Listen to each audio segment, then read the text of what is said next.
So my kids totally called me out the other day. Well, we have a rule in our house that phones down at 9 p.m. No screens, no scrolling, done. And I believe in that rule. Like I set the rule, we enforce it, well, most days at least. And then my kids caught me on my phone. And one of them looked at me and said, "So if the phone is so addicting, Mom, why are you on it so much?"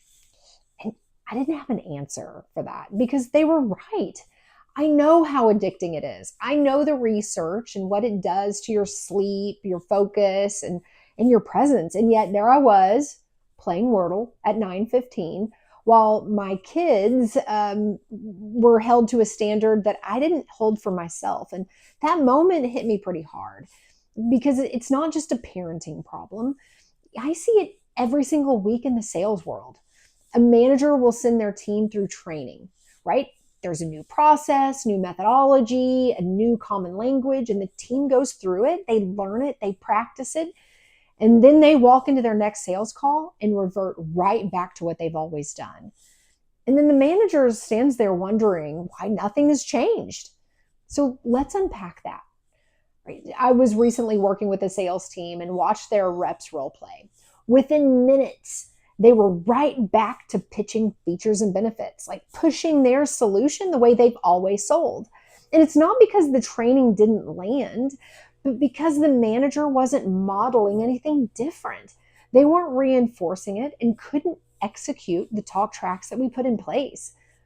So, look, your team is watching you the same way my kids were watching me. They're not listening to what you say. I mean, they are. They're watching what you do, more importantly.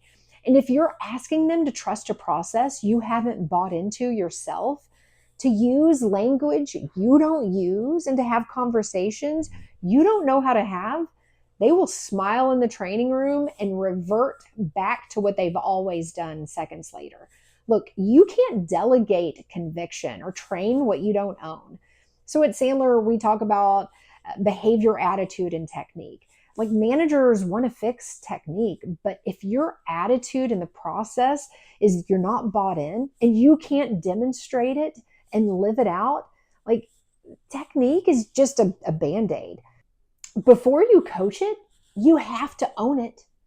And your team knows the difference between a manager who believes in the process and one who's just administering it.